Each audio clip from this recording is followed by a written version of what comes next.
નમસ્કાર વિદ્યાર્થી મિત્રો, આજના વિડીયોમાં આપણે શીખીશું પ્રજ્ઞા અધ્યયન સંપૂર્ણ ધોરણ 2નું ગણિત દ્વિતીય સત્ર. આજે શીખવાના છીએ આપણે પુનરાવર્તન. તો પુનરાવર્તન આપણે સરવાળાના દાખલા આગલા વિડીયોમાં શીખ્યા હતા. આજે આપણે બાદબાકીના દાખલા શીખીશું. તો અહીં બાદબાકી કરવાની છે. તો અહીં 68માંથી આપણે 55 કાઢવાના છે. તો 8માંથી પહેલાં 5 કાઢીશું તો 3 આવશે જવાબ. 6માંથી 1 કાઢીશું 5 કાઢીશું તો 1 જવાબ આવશે. પછી છે 70માંથી 40 કાઢવાના છે. તો 0માંથી 0 અને 7માંથી 4 કાઢીશું તો 3 જવાબ આવશે, એટલે જવાબ આવશે 30. પછી છે 97માંથી 44 કાઢવાના છે. તો પહેલાં 7માંથી 4 કાઢીશું તો 3 અને 9માંથી 4 કાઢીશું તો 5, એટલે કે 53 જવાબ આવશે. આગળ છે 76માંથી 76 કાઢવાના છે. તો 76માંથી 76 કાઢીએ તો 0 જવાબ આવે. પછી છે વધીવાળા બાદબાકી.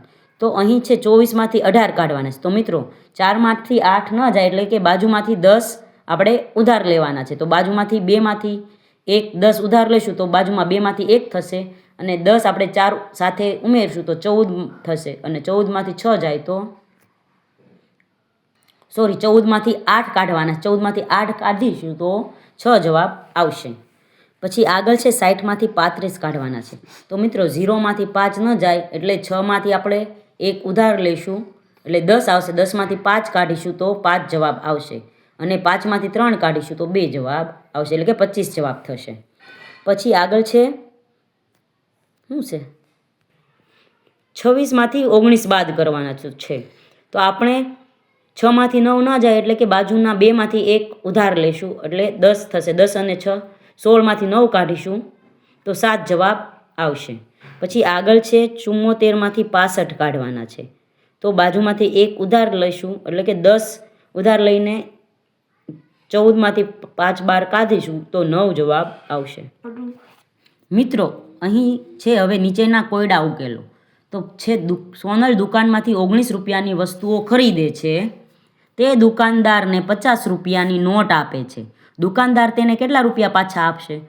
તો ભાઈ સોનલે 50 રૂપિયાની નોટ આપી અને 19 રૂપિયાની વસ્તુ ખરીદી, તો દુકાનદારને પાછા 19 રૂપિયા કાપીને આપવાના છે. તો બાદબાકી કરવાની રહેશે. તો 50માંથી આપણે 19 કાઢીશું તો 31 જવાબ આવશે.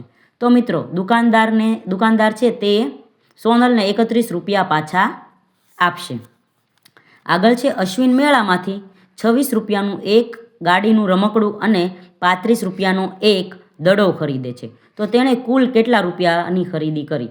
હવે તો અશ્વિને 26 અને 35 બંનેના રમકડા ખરીદ્યા છે. તો આપણે વત્તાની નિશાની કરીશું. 6 ને 5 11નો એકડો નીચે આવશે, વધી 1 ઉપર જશે, 2 ને 1 3 ને 3 6. તો આપણે થશે અશ્વિને 61 રૂપિયાની ખરીદી કરી. પછી આગળ છે બિસ્કિટના એક પેકેટમાં 15 બિસ્કિટ છે. 3 વિદ્યાર્થીને સરખે ભાગે વહેંચતા દરેકને કેટલા બિસ્કિટ મળે?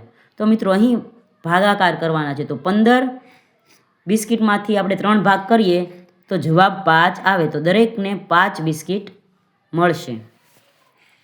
પછી આગળ છે એક બાસ્કેટમાં 12 ફૂલ છે. તેને 4 ભાગમાં વહેંચતા દરેક ભાગમાં કેટલા ફૂલ આવશે? તો મિત્રો અહીં 12માંથી આપણે 4 ભાગ પાડીએ તો બધાને 3 ફૂલ આવશે. મિત્રો આગળ છે નીચેની ખાલી જગ્યા પૂરો. તો અહીં જવાબ આપી દીધેલો છે 14 અને અહીં 8 આપ્યા છે. તો આપણે 14માંથી 8 કાઢીશું તો 6 જવાબ આવશે, એટલે અહીં આપણે 6 મૂકીશું. એવી રીતે અહીં 29 છે અને અહીં 12 છે. તો 29માંથી આપણે 12 કાઢીશું તો 17 વધશે, તો અહીં 17 મૂકીશું. એવી જ રીતે 75 અને 91 છે.